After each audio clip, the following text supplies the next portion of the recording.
listening to The Marc Cox Show. Follow Marc on Twitter at MarcCox971. Israel looks forward to working with President-elect Trump and with the American Congress, Democrats and Republicans alike, to mitigate the damage that this resolution has done and ultimately to repeal it.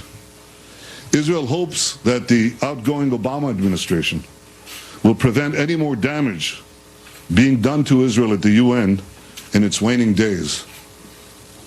I wish I could be comforted by the promise that the U.S. says we will not bring any more resolutions to the UN. That's what they said about this previous resolution. Benjamin Netanyahu slicing and dicing this afternoon in response to John Kerry's speech. We'll get to more of that in a minute, but basically he can't wait to say Goodnight Obama. He wants this to just end, and he's looking forward to Donald Trump getting into office. Our guest right now is Dr. Jerome Corsi, knowing from WND, WorldNet Daily, obviously an author of many books, including one on John Kerry, as I remember correctly. Dr. Corsi, how are you? I'm fine, yes. I wrote the book with John O'Neill, co-authored it, Unfit for Command, the Swiftboat book. Yes. When John Kerry was running for president in 2004.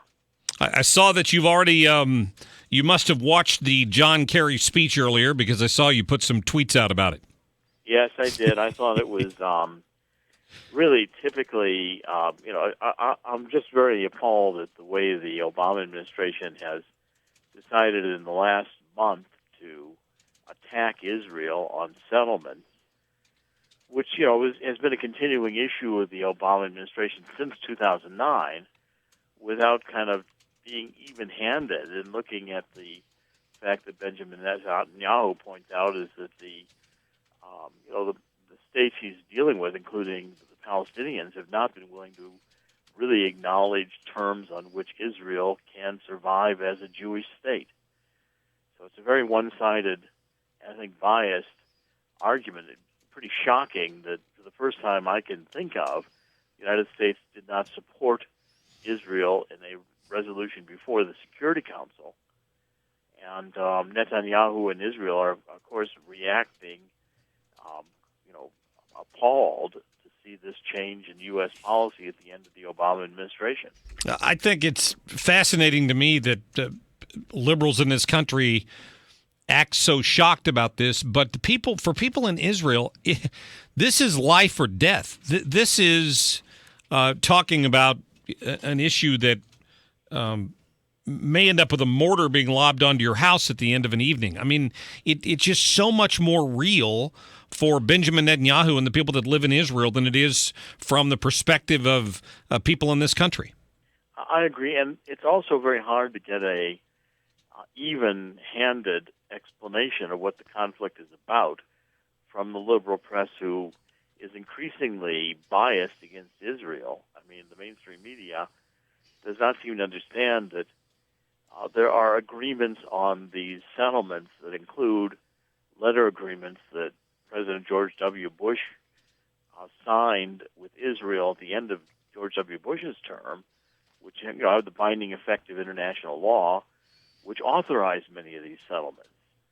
Settlements are a very difficult question and very complex question in Israel, and the way the UN resolution was written, even what has been historically, going back 1,000 years, the Jewish quarter in Jerusalem might be subject to turning over control to the Palestinians, which would include some of the most holy sites in Israel, including the Temple Mount and the other really holy sites in that area.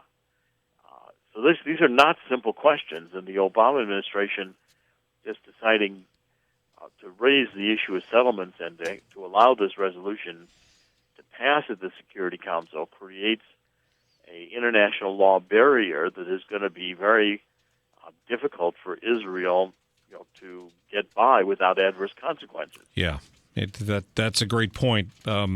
It seems almost as if John Kerry wanted that to be part of his legacy at state, and he had a little bit of a tantrum in realizing that wasn't going to happen before he left office, and he sort of struck out at Israel.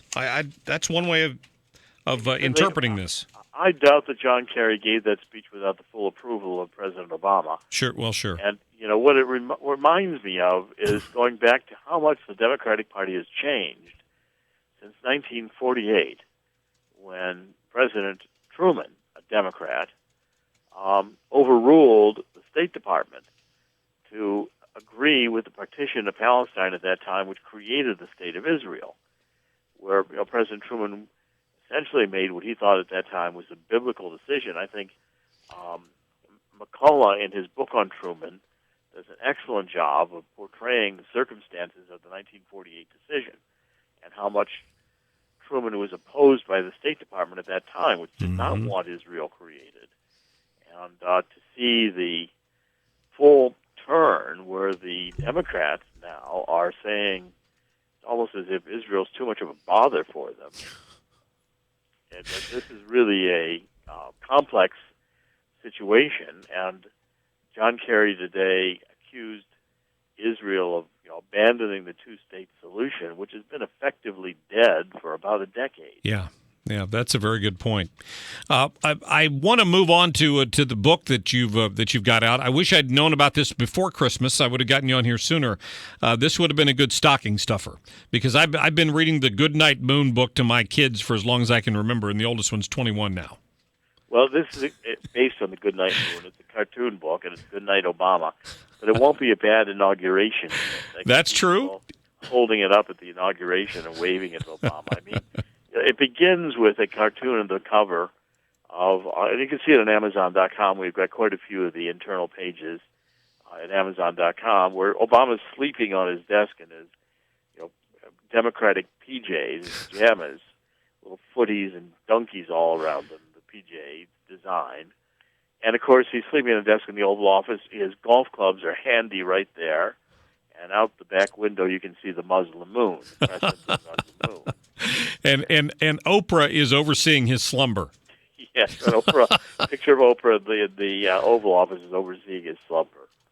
That's funny. And then it goes through the... well, I'll read you a couple. I mean, here's please. One. We've got Reverend Wright. He's in the, from... castigating America, roosters coming home to roost. Well, here Reverend Wright's feeding the roosters in the farmyard, and the roosters are all marching around with their little ISIS signs and their AK-47s and their black headbands. And it says, the evil ISIS once called a JV team, and Hillary's classified emails printed by the ream. So the next page you see Hillary in her beautiful pink pantsuit sitting on a toilet, surrounded by mounds of emails trying to figure out how to work her iPhone. Yeah. Couldn't tell if that was an iPhone or a BlackBerry. That's an iPhone. She couldn't figure out how to make an iPhone work. And another one I like. There's two or three I really like in this a lot. I mean, here's one, Goodnight Safety. Let's open the borders. And you see everybody coming over and under the borders, with Mexico, including some in turbans, which make, they're Middle Easterners. And Obama's on a pedestal, saying, in his pajamas, of course, saying, tear down this wall. And then the next one is Goodnight Constitution by executive orders. And there he is at his desk signing in Crayola his executive orders while the Constitution is burning on his desk. Yes. The book is called Goodnight Obama. You can find it on Amazon. It's probably the easiest place to look it up, and you can order it. And Dr. Jerome Corsi, listen, I appreciate your time. Have a happy new year, and I'd love to have you on the show again in 2017.